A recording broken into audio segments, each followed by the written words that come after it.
로마서를 통해서 우리 신앙의 골격, 뼈대를 세운다고 말씀드렸어요. 그래서 지난주 시간에는 로마서가 쓰여지게 된 배경에 대한 말씀 쭉 나누었습니다. 오늘은 이제 여러분들에게 우리가 항상 내가 의롭다움을 받는다, 믿음으로 의롭다움을 받는다는 그 말씀을 정확하게 이제 인지하는 그런 말씀인데, 내가 의롭다움을 받는 것을 알기 위해서 제일 먼저 요청되는 게 뭐냐면, 나의 실존이 무엇인가, 나의 실존이 뭔가, 이걸 알아야 됩니다.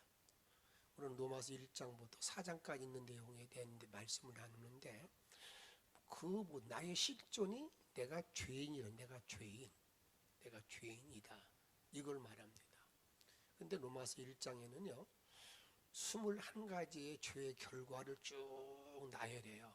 쭉 나열하는데 21가지 모든 죄의 목록이 누구의 죄냐면 이방인의 죄예요. 이방인들의 죄의 목록을 쭉 기록하고 있어요.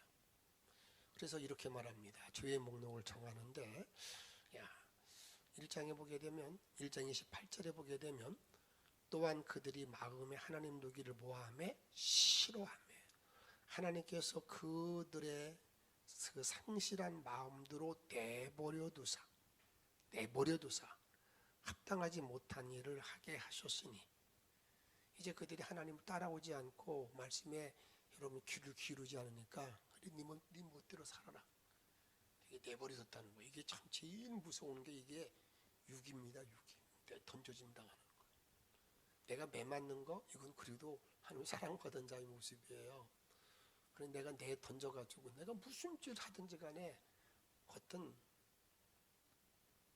내가 전혀 이게 죄책감도 없고, 이게 지금 내가 뭔가 알지 못하는 게 제일 큰 죄거든요. 무서운 죄거든요. 내버려두사. 그래서 나타나는 죄의 결과를 쭉 말하는데 21가지의 죄의 목록을 기록해 놓고 있습니다. 29절부터 쭉 한번 같이 읽기만 하도록 하겠습니다.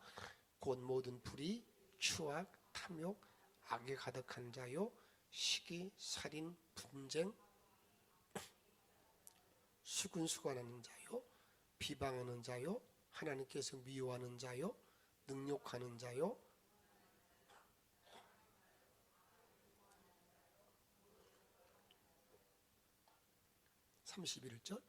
우매한 자요, 배약하는 자요, 부정한 자요, 무자비한 자라.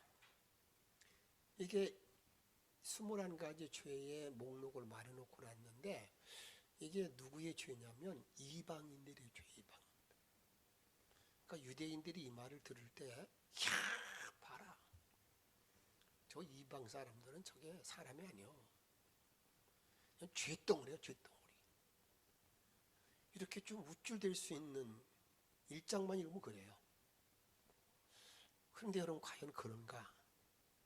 이제 사도 바울을 통해서 이제 유대인들의 죄를 말할 때 보게 되면, 유대인들에게는 이방인들이 가지고 있는 죄에다가 하나가 더 더해져요. 그게 뭐냐면 판단의 죄, 판단. 이렇게 우리에게 말합니다. 어떻게 말씀하느냐? 2장 1절 말씀. 그러므로 남을 판단하는 사람아, 누구를 막론하고 내가 핑계하지 못할 것은, 남을 판단하는 것으로 내가 너를 뭐한다고요? 정죄함이니 판단하는 내가 같은 일을 행함이니라. 그러니까 유대인들은 지금까지 계속해서 이방 사람들을 사람 취급도 안 했거든요. 그때 그들을 향해서 주님이 말할 때, 너희들은 말이야, 그들이 짓는 죄뿐만이 아니라 판단의 죄를 지어서 그것 때문에 심판받아. 그 판단. 그래서 2장 2절 말씀 같이 한번 읽도록 2장 2절 말씀 읽습니다. 이런 일을 행하는 자에게 하나님의 심판이 진리대로 되는 줄을 우리가 아노라. 너희들 판단하고 있는데 판단 때문에 심판받아. 그럼 보세요. 이제 그 당시 이제 이방인도 죄덩어리고, 이거 정말 죄가 있는 것은 이게 사망이잖아요. 죽음이잖아요. 근데 유대인들은 아니야. 너희들은 말이야. 그들에게도 더 나쁜 짓 하고 있어. 판단의 죄까지 짓고 있어. 판단의 죄까지 짓고 있다 그 말이에요. 그래서 이제 3장에 와서 뭘 말하냐면, 이제는 모든 인간이 다 죄인이라는 거예요. 여기서 벗어날 사람이 없다는 겁니다. 다 죄인이다. 이게 3장에서 이렇게 막 모든 인간이 다 죄인인데, 3장 10절에 보게 되면 기록된 바 의인은 없나니 하나도 없으며, 11절 깨닫는 자도 없고 하나님을 찾는 자도 없고, 12절 같이 읽습니다. 다 치우쳐 함께 무익하게 되고 선을 행하는 자는 없나니 하나도 없다. 이제 인간의 이 몸으로 여러분 있는 모든 인간들은 다 끝났다는 거예요. 하나도 의인이 없어요. 선한 놈도 없어요. 그게 인간이라는 거예요. 그러면 이런 모든 상황 안에서, 그러면 그 모든 상황 안에서 살 수 있는 길이 있는가?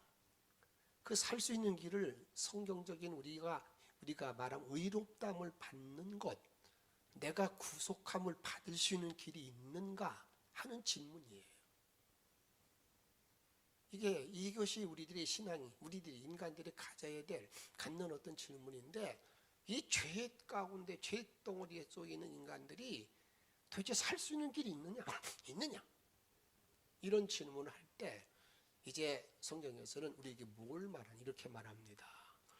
구약의 관점에서 보게 되면, 구약적인 모든 이야기를 말한다고 그런다면 그 살 수 있는 길이 있다는 거예요. 죄에서 벗어나 살 수 있는 길이 있다. 그게 뭐냐? 그게 율법을 행하면 산다는 거예요. 율법을 행하면 산다는 것을 성경은 말하고 있어요. 근데 우리는 이미 이제 많이 들어대는 가운데서 인간이 율법의 행위로 구원받을 자가 없다는 게 다 도식이 되어 있기 때문에 그러는데, 구약 성경에서 말하고 있는 모든 내용은 인간이 율법을 온전히 행하면 그 사람은 산다, 이렇게 말합니다. 레위기 18장 5절 말씀, 너희는 내 규례와 법도를 뭐하라고요? 지키라. 사람이 이를 행하면 그로 말미암아 뭔다고요? 살리라. 율법을 지키면 산다는 거예요. 율법 지키면 산다. 여호와의 말이라 그 말이에요. 가나안서 3장 12절에 보게 되면, 율법은 믿음으로 난 것이 아니니 율법을 행하는 자는 그 가운데 살리라 하였느니라. 율법을 쫙 지키는 사람 산다. 이게 구약에서 말하고 있는 율법을 통해서 의롭다함을 받는 길, 사는 길을 우리에게 말하고 있다 그 말입니다. 신명 6장 25절 말씀 읽도록 하겠습니다. 우리가 그 명령하신 대로 이 모든 명령을 우리 하나님의 여호와 앞에서 삼가 지키면, 내가 하나님 말씀을 삼가 지키면 어떻게 된다고요? 의롭다함을 내가 받는다 그 말이에요. 그 다음에 잠언 3장 4장 4절에 보게 되면, 아버지가 내게 가르쳐 이르기를 내 말을 내 마음에 두라. 내 명령을 지키라. 그리하면 뭐 한다고요? 살리라. 그러니까 여러분, 율법을 지키면, 행하면, 온전히 순종하면 산다는 거예요. 그런데 문제는 여기 있어요. 율법을 지키면 내가 사는데, 인간이 율법을 온전히 지킬 수 있는 길이 없다는 거예요. 그러니까 온전히 지킬 수 없기 때문에 살지 못하고 죽는다는 거예요. 이게 죽음이라는 거예요. 죽음이다. 그래서 율법을 온전히 지키지 못하면 저주가 나에게 임하는 거예요. 그러니까 구약에 나오는 모든 율법은, 그 많은 율법을 아무리 내가 온전히 다 지킬 수 없기 때문에 여러분, 그게 저주가 나에게 임한다. 1000가지 가운데 한 가지 범했다? 여러분 그것도 뭐 저주가 나에게 임하는 거예요? 이것을 성경은 이렇게 우리들에게 말합니다. 신명기 27장 26절에 보게 되면 이 율법의 말씀을 실행하지 아니하는 자는 뭘 받는다고요? 저주를 받을 것이라 할 것이요 모든 백성은 아멘 할지니라. 이 율법의 말씀을 온전히 준행하지 못하면 저주받아, 너 죽어. 그러니까 여러분 구약의 율법을 통해서 우리가 살 수 있는 길은 없어요. 여러분 이런 일 속에서 바울 사도의 위대함이 어디 있냐면 이런 일 속에서 우리들에게 의롭다함을 받는 길이 또 하나의 방법이 있다는 거예요. 율법을 통해서 내가 구원을 받는 거, 의롭다함 받는 것이 했지만 그건 내가 지키지 못해서 내가 여러분들에게 의롭다함 받을 수가 없어서 내가 망하는 길수, 죽을 수밖에 없어요. 그런데 성경을 잘 보니까 또 다른 길이 하나 있다는 거예요. 의롭다함을 받는 또 다른 길이 하나 있었다. 이게 하나님께 우리에게 주었다는 겁니다. 여기 있는 말씀, 오늘 본문의 말씀대로 율법과 선지자, 구약 성경에 그것을 기록해 놓았다는 거예요.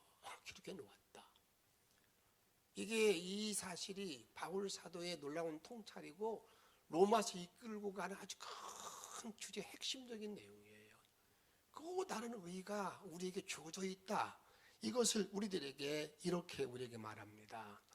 3장 20절에 보게 되면 그러므로 율법의 행위로 그 앞에 의롭다 하심을 얻을 육체가 뭐예요?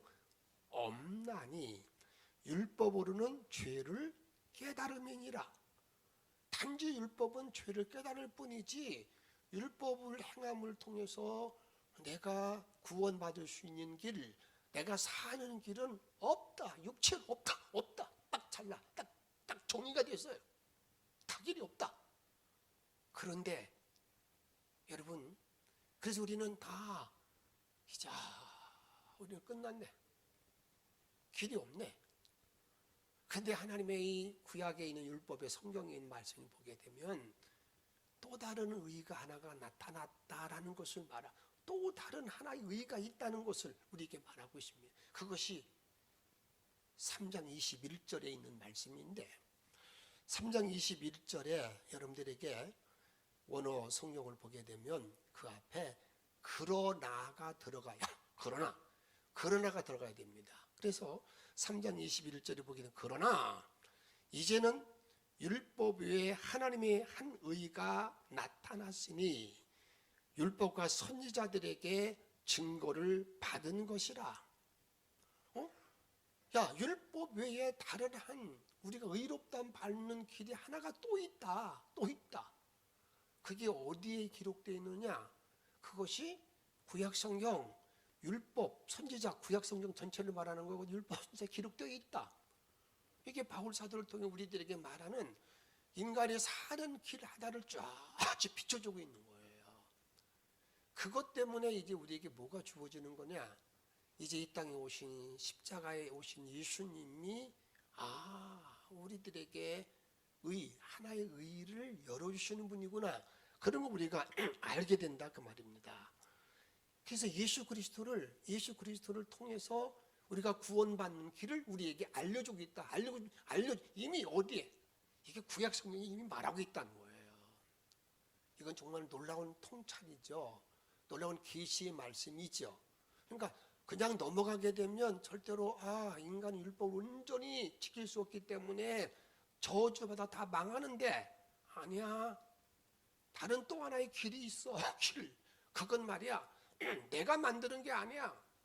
내가 주었잖아 어떤 이론이 아니야. 이미 성경에, 이미 구약 성경에, 율법에, 선지자에 그 말씀이 기록되어 있어. 그러면서 바울 사도가 이 로마서를 전개하고 있다 그 말입니다. 그래서 그것이 뭐냐? 그것이 한 의가 나타났는데 그게 누구를 통해서 예수 그리스도를 통해서 우리에게 주어진 길임을 말씀하고 있습니다. 그것이 뭐냐? 예배 1장 7절 말씀 같이 읽도록 하겠습니다. 우리는 그리스도 안에서 그의 은혜의 풍성함을 따라 그의 피로 말미암아 속량 곧 죄사함을 받았느니라. 그 은혜의 풍성함을 따라서 그의 피로 말미암아 속량 죄사함을 받았다. 죄사함 받았다. 죄사함. 그런 길, 다시 말하여 하나의 의로움이 나타나게 되었는데, 그게 뭐냐면 우리 하나님께서는 이제 십자가의 길로 말미암아 십자가에 피 흘려 주심으로 말미암아서 그 피로 말미암아 내가 구속함 받는 그 의롭다함을 받는 속량의 길을 나와 여러분들에게 하나의 길을 제시해 주었다 그 말입니다.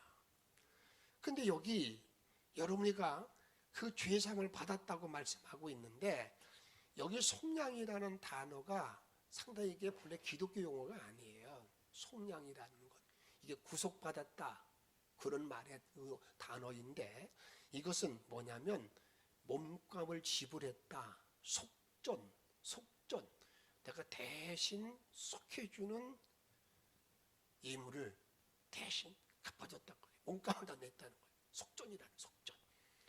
이것은 이렇게,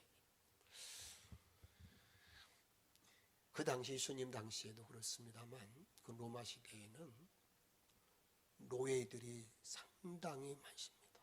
노예. 전쟁에서 이기고 나면 모든 사람이 다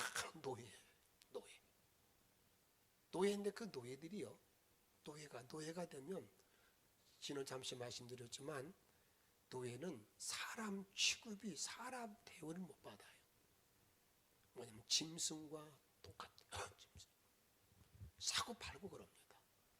사고 팔 때 여러분 그냥 파는 게 아니라, 여러분 이렇게 창살이 있는 개 같은 거 담아다니는 창살, 거기에다가 사람을 놓고 나가가지고요, 노예 시장에 가서 딱 펼쳐놓으면 거기다가 전부 다 가격이 매겨 있습니다. 이것은 얼마. 그러면 이게 쭉 가서 이제 자기가 마음에 드는 사람을 사는 거예요. 사와요. 그러면 그들이 그 노예를 사온 다음에 하는 일이 뭐냐면, 이제는 이 팔이라든가 어떤 때는 이렇게 등 같은 데다가 자기의 낙인을 찍어요. 이건 내 거다. 자기 난 표시라는 거예요. 그런데 여러분 생각해 보세요. 그런 사람 취급받지 못하고 자기들이 전쟁 포로로 잡혀와서 그런 어려움을 당할 때 그냥 시간만 되면 어떻게 되겠습니까? 그들이 도망가는 거예요. 그들이 도망가게 될 때에 그 도망간 노예들을 붙잡는 체포조도 운영되고 있습니다. 그래서 체포조로 그래 되는데, 이 체포조가 되어서 이제 잡혀오게 되면 이 노예는 아주 못된 놈의 노예잖아요. 노예 값도 나가지 않았습니다. 이렇게 체포해서 잡아온 노예를 향해서는 그들이 사인을 하는데, 자기 낙인을 찍는데 이마에다가 팔에다가 등에다가 FUG라고 쓰면 도망자라는 노예 표시예요. 또 FRG라고 쓰면 그 노예는 도망은 도망가면서 도둑질까지 한 저기예요. 이렇게 낙인을 찍어놓고 난 다음에 이제 그 도장, 낙인 찍은 그 노예를 노예시장에 갖다 놔요. 그러면 누구도 그 노예를 쳐다도 안 보는 거예요. 이건 도망까지 갔네. 이건 도둑질까지 했네. 여러분 그 상황을 생각해 보세요. 얼마나 비참하고 처참하고, 어떻게 살 길이 없는 거예요. 살아날 길이 없어요. 거기서 그냥 쌀 거 싸고 다 그렇게 한다고 그런 말이죠. 그럼 하루 종일 그렇게 하고 있으면 여러분께 하루 만에 그렇게 되겠으면 안 되면 또 다른 시장으로 계속 그런 모든 처참한 비참한 그런 현실 가운데에서 F 위주로 딱 찍혀있는 도망자 노예 앞에 한 사람이 왔어요. 내가 이 노예를 사겠다는 거예요. 값을 지불하겠다는 거예요. 도둑질한 노예 앞에 가서 그걸 사겠다는 겁니다. 값이 반절도 안 나가요. 아주 그냥 헐값인데도 불구하고 아니야. 내가 값 다 주고 사겠다. 여러분 거기 찾아온 사람이 누구냐? 그게 예수님인 거예요. 내가 이 노예를 내가 사겠다. 내 값으로 내 핏값으로 사겠다. 그게 뭐냐? 그게 속량이란 속량의 말의 의미라 그 말입니다. 속량.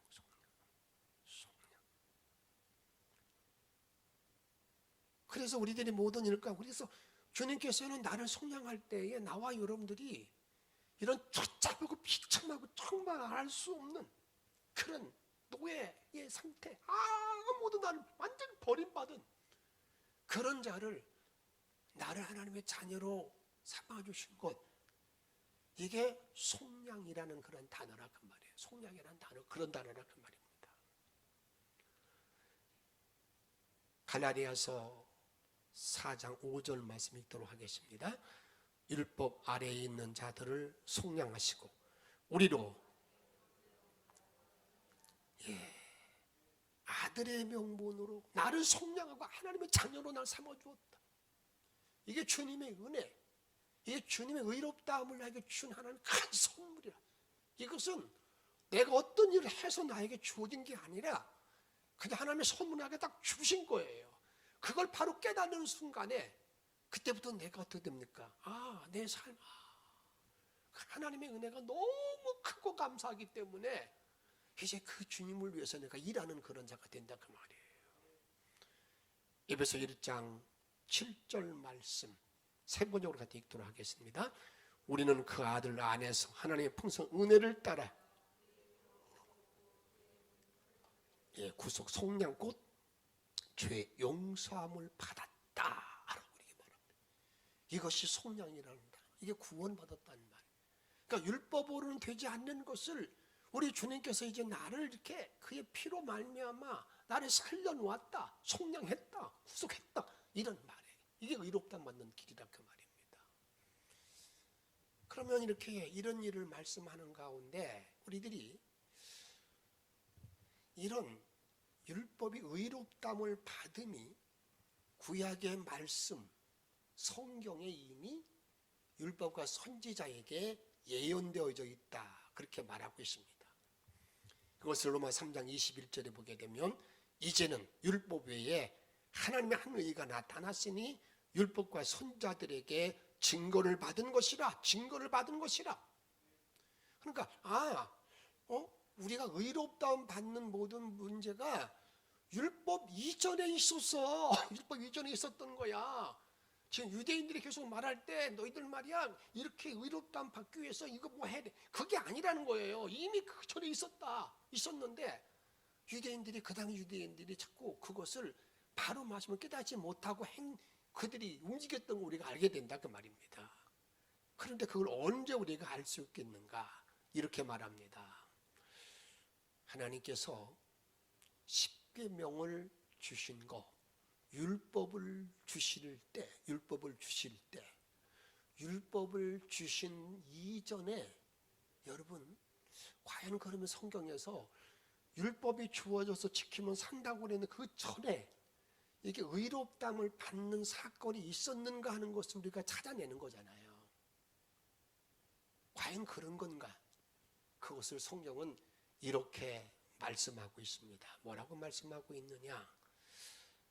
하나님께서 아브라함을 택하고 율법을 준 것은 아브라함 때 한참 후잖아요. 모세 때니까 시간적으로도 한 400~500년 지나고 난 다음에 준 거예요. 그러니까 아브라함 때에 하나님께서는 이미 아브라함에게 의롭다함을 받는 길을 율법 이전에 주신 것을 우리에게 말하고 있다고 말입니다. 창세기 15장 4절에 보게 되면 여호와의 말씀이 그에게 임하여 이르시되 그 사람이 내 상속자가 아니라 내 몸에서 날짜가 내 상속자가 되리라 하시고, 이게 뭐냐면 하나님께서 아브라함이 좀 삐딱한 적이 있다 그랬잖아요. 자기에게 주신 자녀도 주지 않았어요. 그러니까 하나님께서 야 너만 내 방패야, 내 상도 내 상급이야, 상급이 됐네 내가. 하나님, 이 종이 내 엘리에셀에게나 축복해 주세요. 하나님께서 이 아브라함의 삐딱한 마음을 가지고 있으니까 그 손을 잡고 끌고 나가요. 15장 5절 말씀 읽도록 하겠습니다. 그를 이끌고 밖으로 나가 이르되 하늘을 우러러 무뼈를 셀 수 있나 보라. 또 그에게 이르시되 내 자손이 이와 같으리라. 아브라함을 딱 끌고 나가가지고 아브라함 예. 너 저 하늘 봐. 무뼈를 봐. 얼마나 많아. 너의 자손이 저 하늘의 별처럼 많을 거다. 그렇게 말하고 났을 때, 이건 율법 이전 얘기예요. 그랬을 때 아브라함은요 그것을 뭐 했는가? 유명한 이제 우리가 말씀을 보면 이렇게 말하고 있습니다. 15장 6절 말씀 한번 따라합시다. 아브라함이 여호와를 믿으니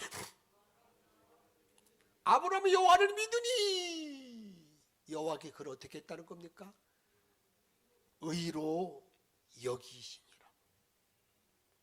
이게 의롭다움을 받는 모든 문제가 율법 이전에 이미 있었다는 것을 말하고 있는 거예요. 율법 이전에. 그래서 우리가 의롭다움 받는 모든 길은 구약 성경에 이미 내가 믿음으로 말미암아 구원받는 길을 다 우리가 주었다, 알려주고 있다 그 말입니다. 율법이 있기 훨씬 전에 아브라함이 이미 의롭다움을 받았다. 우리가 그 일로 말미암아서 내가 구원의 길, 십자가의 길을 걸어가고 은총을 입은 자가 됐다는 사실을 우리들에게 말씀하고 있다 그 말입니다. 그런데 또 하나의 유대인들과 함께 여러분들이 이제 성경 읽다 보게 되면 항상 부딪히는 문제가 있습니다. 할례를 받아야 된다. 유대인들은 할례 받아야 구원받는 거야. 할례도 받지 못한 놈들이 뭐 이렇게 얘기한다고 말이죠. 과연 그럴 건가? 이것을 여러분 로마서 다시 한번 정확하게 말합니다.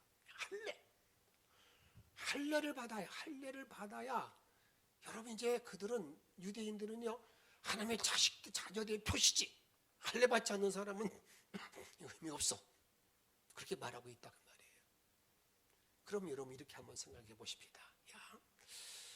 아브라함이 의롭다함 받기 전에 할례를 받았으면 나와 여러분들도 할례를 받아야 되는 거예요. 또 아브라함이 의롭다함을 받는 그때에 할례를 받았다고 그런다면 역시 내가 할례를 받아야 되는 거예요. 그런데 아브라함이 의롭다함을 받을 때, 의롭다함 받은 후에 할례가 받았다고 그런다면 저와 여러분들이 할례를 받아야 나에게 구원이 있다는 말은 틀리다 그 말이에요. 이걸 좀 잘 그래서 앞으로 이제 이 할례 문제 가지고 여러분 성경 읽다 보게 되면 문제가 생기게 되는데, 그럼 할례를 받을 때 그럼 이게 어떻게 그 일이 전개되었는가? 성경에 보기는 이렇게 말하고 있습니다. 아브라함이 의롭다함을 받은 때는 창세기 15장이에요. 창세기 15장. 그럼 할례를 받은 것은 창세기 17장에 와서 할례를 받아요. 그러니까 아브라함은요 의롭다함을 받고 난 다음에 할례를 받았기 때문에 저와 여러분들이 할례를 받아야 구원받는다, 그런 논리, 이 유대인들이 말하고 있는 그런 논리에 여러분 절대로 여러분들이 미혹당해서는 안 된다 그 말입니다. 물론 할례가 하나님의 자녀됨의 표시는 되지만 그것이 꼭 할례를 받아야 내가 구원받는다? 그건 아니라 그 말이에요. 그것은 이미 바울 사도는 로마서를 통해서 야 봐, 아브라함은 말이야 할례 받기 훨씬 전에 의롭담을 받았어. 그리고 난 다음에 그가 할례를 받은 거야. 그러니까 나와 여러분들이 여러분 할례를 받는 것은 어떻습니까? 의롭담 받는 것은 무할례시에 우리가 의롭다움을 받는 것이지 다른 게 아니라 그 말입니다. 이것을 로마서 4장 7절부터 쭉 보게 하지 같이 한번 읽도록 하겠습니다. 율법이 사함을 받고 죄가 가리워짐을 받는 사람들은 복이 있고 주께서 그 죄를 인정하지 아니하실 사람은 복이 있도다 함과 같으니라. 4장 9절 말씀. 그런즉 이 복이 할례자에게나 혹은 무할례자에게나 무릇 우리가 말하기를 그런즉 같이 읽습니다. 그런즉 그것이 어떻게 여겨졌느냐? 할례시냐 무할례시냐? 할례시가 아니요 무할례시에 하나님의 의롭다움을 받는 큰 복을 받은 거다. 그러게 이방인들에게 대해서 너희들 할례 문제 때문에 그냥 염려하지 마. 할례 이전에 의롭다움 받았어. 믿음으로 구원받는 길 열어주셨어. 속량 받았어. 그 속량 받은 모든 사실 우리들에게 말씀하고 있다 그 말입니다. 오늘 여러분들에게 좀 이 내용이 좀 논리적으로 여러분들에게 어려운 문제가 될 수도 있어요. 그러나 요 뽀대를 정확히 세우는 거, 여러분들의 신앙생활 가운데에서 성경을 읽어나갈 때 내가 정리되는 부분이에요. 이것 때문에 할례 문제, 이런 모든 문제를 가지고 사도행전 읽다 보면 서신 읽다 보게 되면 그게 항상 논쟁거리가 되는 거예요. 오늘은 이런 말씀 드렸습니다. 나와 여러분들이 구약의 내용으로 말하면 율법을 지키면 너 산다. 근데 인간은 율법을 지킬 수 없어요. 저주받아요. 죽음에 죽음. 근데 그럼 그것만이 구약의 성경에 있는 거 아니라는 겁니다. 다른 한 속량의 길, 죄사함의 길, 구속의 길을 열어주었는데 예수 그리스도 십자가의 의로 말미암아 십자가에 나를 죽어주신 말미암아 그 피로 예수님께서 예수의 몸값을 나에게 지불함으로 말미암아서 내가 뭘 받은 거예요? 구원받았다. 믿음으로 구원받는 거다. 믿음으로 구원받는 거다. 믿음으로 구원받은 모든 사람들에게는 할례? 아니야. 이미 구원받는 것이 할례보다 빨리 있었다는 겁니다. 빨리 있었어요. 먼저. 그런 문제 가지고 따지지 말고 내가 구원받은 속량받은 은혜에 대한 감격, 감사를 가지고 살아가라. 이것이 오늘 주신 말씀의 내용이에요. 저는 그 말씀을 잘 여러분이 깨닫고 인간이 다 죄인인데 죄의 모든 결과는 사망이에요. 사망에 가자는 길이 뭐냐? 예수가 나를 위해서 십자가 지심으로 피 흘리심으로 말미암아 그걸 믿는 사람, 속량받은 사람, 내가 그 처참한 노예 현장에 있을 때 내가 너를 샀다, 너는 내 거야 라고 불러주신 그 하나님의 예수님의 사랑, 그것 때문에 내가 구원받은 그 은혜를 알고 그 은총 안에 일생을 살아갈 수 있는 구속의 은혜로 살기를 주의 이름으로 축복합니다. 함께 찬양합니다.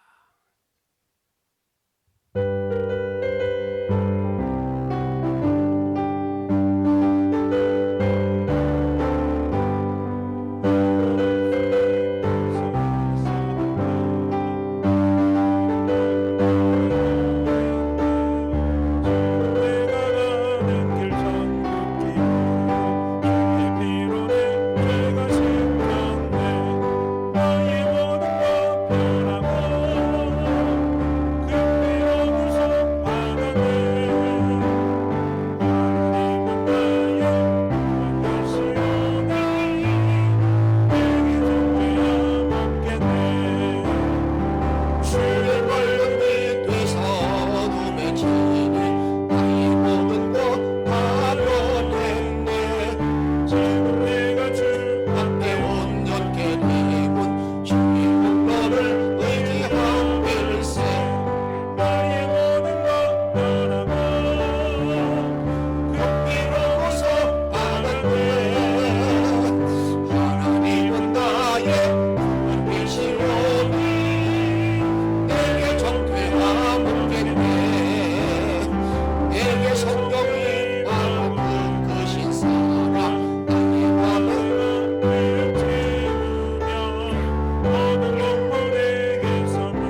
함께 이 시간에 주신 말씀 기도하세요.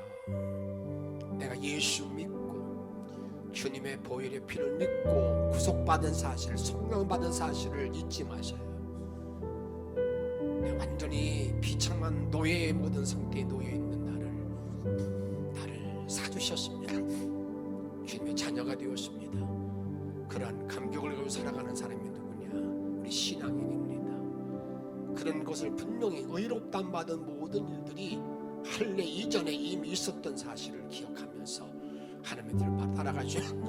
저와 여러분의 문을 생기되기를 바라는 마음으로 함께 통성으로 기도하겠습니다. 생명의 영광을 열어주시는 아니라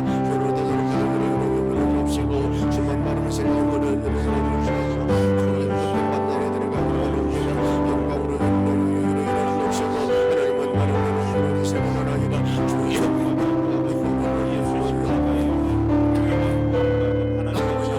받아 주옵소서. 하나님 영광만 바라시는 아니라 능력을 함께 도와주시고 있습니다. 저희가 헌신을 살아갈 수 있는 아버지 있는 분들을 할수 있도록 아버지 걸어주시기를 원하노. 이런 큰 도움을 함께 도와주셔서 정말 그 어떤 나아갈 수 있는 길을 갈 수 있도록 아버지 인도하여 주시기를 원하노. 정말 모든 일들을 이루어주셔서 주만 바라는 이런 사랑합니다. 영광을 들어가기를 원합니다. 이런 분명히 들어가기를 원합니다. 내가 기쁨을 없어서 내가 이런 땅 만든 것은 길이 무엇인가를 바로 알게 도와주시기 원합니다. 이런 천천히 빛한 머리가 되어서 너희 군인을 없애고 주님을 나누네 감사합니다. 수 있는 믿음의 종류를 내게 도와주시기 원합니다. 성령 충만한 모든 삶으로 아버지를 알수 있는 모든 믿음을 너도 할 수 있도록 우리 인도하여 주옵소서. 너를 영원한 말씀으로 하나님은 우리 분노를 함께 도와주시기 원합니다. 살아갈 수 있도록 이끌어 주옵소서. 이런 은혜로 살게 도와주시기를 원합니다.